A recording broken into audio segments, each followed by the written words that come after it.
Hey there, true crime friends. You know what time it is? It is time for lunchtime true crime. And today, honey, we need to talk about Miss Chandaliea Lowder.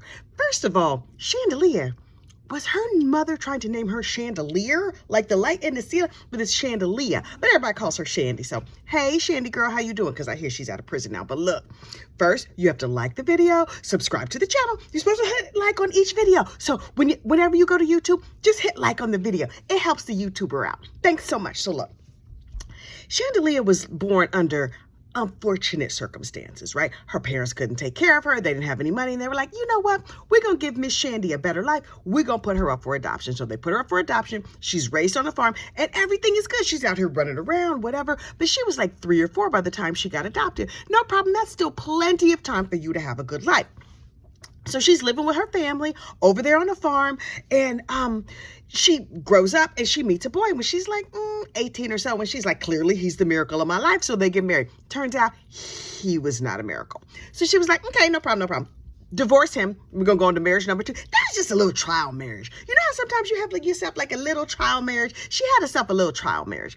And then she goes on with the rest of her life, but then she gets pregnant. And she was like, oh, I'm divorced and I'm pregnant. Okay, listen, I'm going to have my family. So she has a little baby. And then right after that baby, she has another one. Okay, girl, now you a single mother or 2? Okay. And you're only like 20-something years old? That's a lot. But okay, fine. She's with the kid's father. They're doing a little thing. They're like making their little family work. Everything is great. And then the kid's daddy left. And she was like, I'll be doggone. Here I am with 2 kids and now I'm a single mother. But that's okay. She met a new man. Okay, good. This dude is an HVAC repairman. If you need some air conditioning, some heat, he's your dude. And so she's like, okay, he's working a job. She's working a job. They live over there in a trailer park. They're trying to put everything together, make it a life for their 2 babies. Now, these kids are not this man's children, but he's like, I am the new father figure. I feel like I'm their father. We are a family. So they're like living their life, making everything work out. Only one night, the boyfriend, this new boyfriend, gets a call on an HVAC call. And he's like, oh, look, I'm about to go out and make me some extra money. But it's a 2-person job. And it's short notice. So he's like, Shandy girl, I'm going to need you to come with me. And she's like, okay, let me get a babysitter. Let me call your mama, my mama. Let's see who can watch these kids. But it's short notice. And nobody can watch the kids. So she goes over to her neighbor's house and is like, hey, neighbor, listen. We're only going to be gone for like an hour. Can you watch my 2 kids? Her children are 3 and like almost 1. Okay, girl, how will you know this neighbor? I don't, that would not, okay.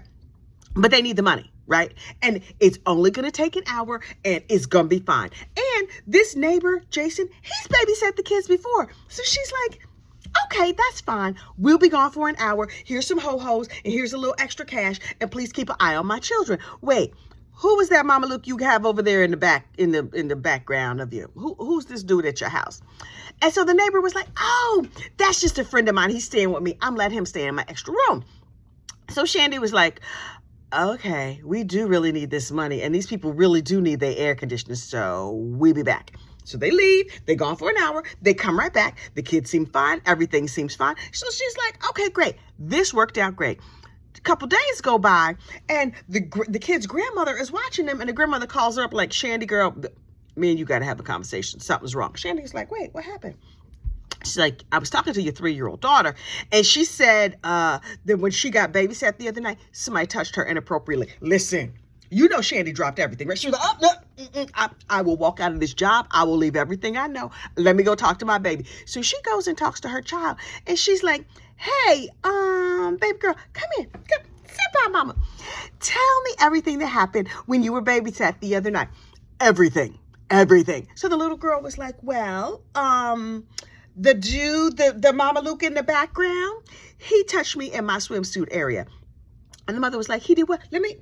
Okay, you know, good touch, bad touch, you know the whole thing. Okay, so here's some Barbie dolls. Show me on the Barbie doll where you touched you. And so the little girl pointed to the swimsuit area and the mother was like, right. Okay, thank you so much for telling me. I'm going to go have a little chit chat with this gentleman. You stay with grandma where we know you're nice and safe and nobody's going to touch you. And me and my HVAC repairman boyfriend, we going to go over and talk to this neighbor. So they go over to the neighbor's house. They're like, neighbor, listen, where's that dude that was at your house? And who is he? And how do you know him? Here come the neighbor. Yeah, that's just a dude I met around here in town. He was homeless and he needed a place to stay. So I said he could crash in my spare room. This is what we doing now? We just taking random homeless people off the street and we like, you need a place to stay. I have the spare room. Why don't you stay at my house and I will babysit my neighbor's children? Everything about this setup is a plan for disaster. In my opinion, a plan for disaster. So she was like, okay, your little homeless friend, he touched my daughter in an inappropriate way. And the neighbor was like, what? What? Okay, we're going to go find him. So they go to find him to chat with him. You know what kind of chat they was going to have, right? They was going to have a baseball bat chat with this dude. They was going to like, we're going to help you understand that you're not going to touch my kids. And who could blame Miss Shandy? She was heated. So I was like, completely understandable. So they drive down to the local homeless shelter where this dude is hanging out. What? Okay. So they pick him up and they're like, hey, dude, come here. Let me talk to you for a minute. Let's go ride some three-wheelers. And he was like, ooh, that sounds fun. They were like, okay, get in the back of the car. Come on, get in. So he gets in the back of the car and they drive him out to the woods to ride some three-wheelers. And so they get out to the woods and he's like, wait, where are the three-wheelers? So they're like, get out of the car. And he's like, wait, are the three-wheelers over there in the bushes? And so she was like, Shandy was like, did you touch my child? And he was like, no, I never laid a hand on your child. I don't know what you're talking about. And so they're like, okay, well, walk a few more. Okay, just had that little question. Walk a few more feet. The three-wheelers are right over there. And so he's like, okay. So he's walking. This dude's an idiot. Dude, you can't read a room? 3 people have walked you out into the woods and you don't see a three-wheeler and you don't really know them like that? Sir, everybody in this story was dumb as far as I'm concerned. So he turns around and smiles at Shanda. And in that moment, she was like, yep, he did it. Boom, boom. And so she shot him in the back of his neck. Ouch. That had to hurt. And when he fell down, she shot him in his chest. And the friends were like, okay, so this dude's probably going to die. So let's just drag him over here, cover him up with some leaves, and then we're going to go on about our merry way. And so they leave him there and go on back to the mother-in-law's house. And the mother-in-law's like, hey, girl, where you been? She was like, yeah, you know that dude that touched my child? I killed him. And the mother-in-law's like, wait, what? You did what? So the gunshots that happened when they shot him, the guy who owned the property they were on were like, it is not really hunting season. And I do not like people hunting on my land. Let me just go take a look back here. So he was driving back and he sees 3 people in the car. And he's like, hey, what are y'all doing on my land? You're trespassing. And they were like, oh, sorry. We thought there was some random 3-wheelers back here and we didn't find them. So, okay, thanks for having us by. So they speed on off. And this dude is like, something about this does not seem right. So he walks a little further back in the woods and he was like, oh, what is this? A shot individual here on my land covered with leaves. I'm going to have to call 911, but I don't have my phone on me because apparently he just was not randomly carrying his phone out in the woods. Also, that seems like a bad idea. So he goes to a neighbor's house and is like, yo, somebody is lingering near death on my property. Can you call the 911? And the neighbor was like, oh, goodness, that never happens here. So they call 911, the ambulance and everybody come out. But this dude is so far back in the woods, it takes a while for them to find him. It takes a while for them to get him out. And he's like, listen, I can't feel my legs. I can't feel my hands. I can't feel anything. And they were like, EMS was like, this dude's clearly going to die, so we're going to have to get a statement from him right here, right now. Otherwise, we're going to never find out who did this. And so he's like, I'm in terrible pain.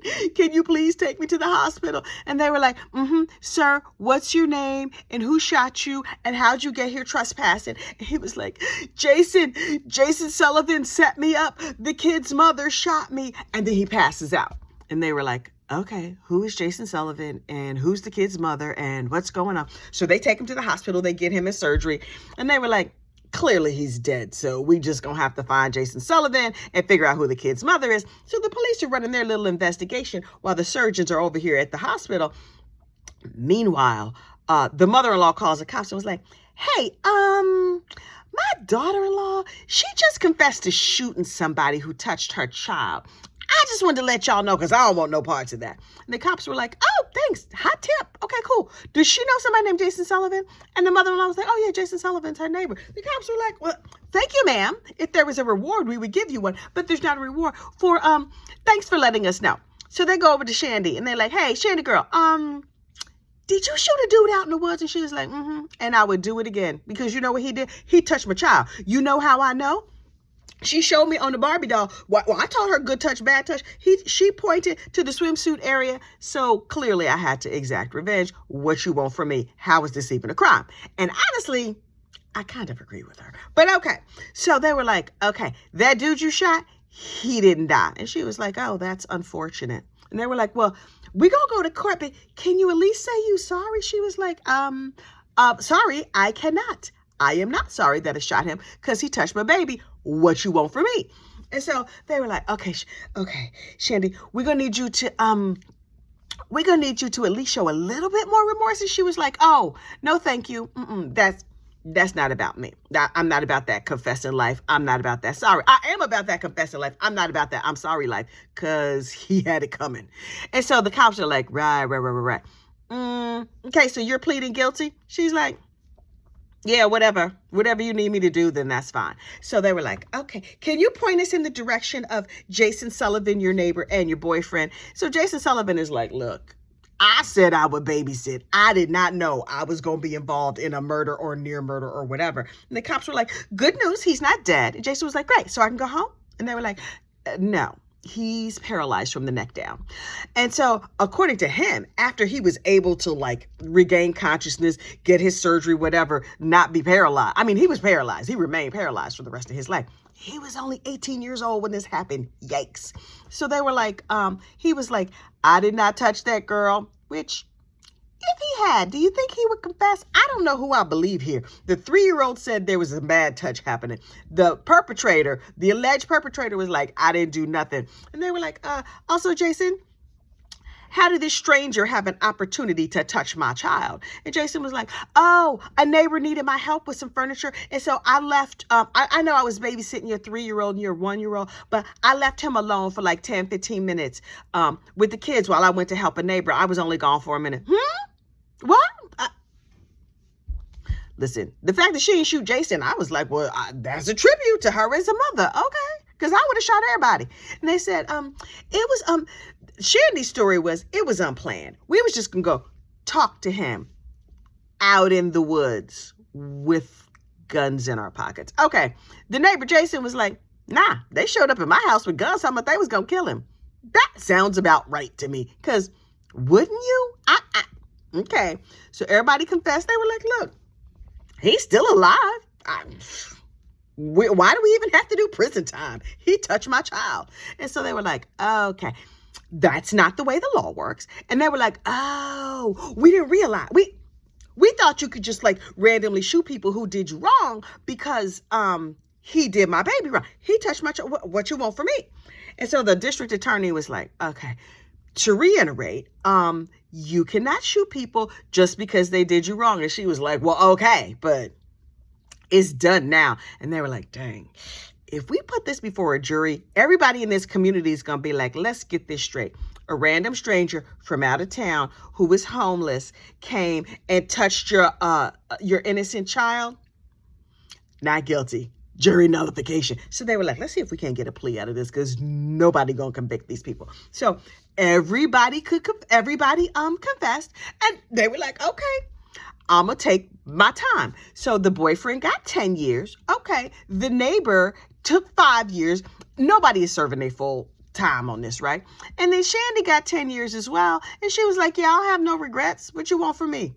My children will still be teenagers when I get out. So, okay, fine. So she goes on, she does a little piece of time and somebody else is raising her kids and she's like, this is not working out how I planned. So she's in prison for about 3 years. And she's like, I'm not really enjoying prison, but tick-tock, I'm going to be out of here in just a few minutes and I'm going to get on with the rest of my life. Only the dude they shot dies. It's like, oh, that's unfortunate. Too bad it took him 3 years to die. Only now she's serving time for like assault or whatever, or attempted murder. Now that he dies, the state can go back and now charge her with murder. Isn't that double jeopardy? I think that's double jeopardy in a public service homicide, but okay, fine. So now she goes back to court, and she's like, okay, obviously, because I pled guilty and took a plea deal, you just have to resentence me, because it's not like maybe I didn't do it. I already said I did it and I wasn't sorry. But this time it was different. She like, look, Judge, Your Honor, I've been in prison for these 3 years, and the conditions here are not to my liking. I am not enjoying. Do you know how bad the food is over there in prison? You know what? If I had to do it again, I would have hit his body better or used a silencer. I mean, I wouldn't have shot him. That's what you want me to say? That's what wait, I had it written down. I forgot. Yeah, I would rather be with my children. Can I go home, please? And thank you. And the judge was like, right. Okay, so you're going to get 18 years for murder. And she's like, wait, can I get credit for the time I've already served? And I don't know the answer to that question. I would imagine those sentences will run concurrently, but she thought she was going to serve like 7 or 8 years and be home. But no, she was going to have to do a lot more time. And she was like, with these terrible conditions and hard beds, I have a lot of remorse. I have a lot of remorse now. And she turned to the dead dude's family and was like, I'm sorry I shot your ne'er-do-well son. I mean, wait, right. I'm supposed to be sorry. Okay. I deeply, from the bottom of my heart, apologize that I did not conduct a full investigation. I just took a gun and paralyzed him and shot him in the chest because he touched my baby. And what you want from me? I mean, I'm deeply sorry that he's no longer here. Please, Judge, have some mercy on me. And the judge was like, okay, you're going to get these 18 years. And I think it runs concurrently, so you're going to be out. It's like, you're not LWOPed. Now, listen, everybody else involved in this case was already out living their life. You know, they wouldn't have nothing to do with her, though. They was like, nah, I don't. Shandy, I don't know her. I never heard of a chandelier. I don't live in a house with a chandelier. We don't even have lighting in my house because I'm traumatized from the chandeliers. And so she was like, well, let me tell you something. When I was a child, before I was adopted, I was about 3 years old when a family member touched me inappropriately. And so I just was triggered and traumatized. And so that is the reason that I tried very hard to unalive this man. So please have mercy on me because he touched my 3-year-old daughter and I was just flashback. It was like a Vietnam flashback. I couldn't deal. And the judge was like, okay, so we're going to let you out at some point in the future, but not today because you do have to pay for your crime. And she was like, okay. So I'm going to go back over here with the terrible provisions and the bad food, and I'm going to make the best of it. Although I do have a killer recipe for a ramen casserole, but that's probably not the time. This is probably not the time and place to talk about that. And the judge was like, right, it's not, girl. It really, really is not. And so she was like, okay, I'm going to go back to prison, but I'm going to be able to get out before I'm an old lady. And they were like, mm-hmm. So she's like, okay. So she goes and she does the rest of her time. Got out in 2021. Miss Shandy is out here in these streets. Here's the thing, though. For people who got out in 2021, you went from prison to a pandemic.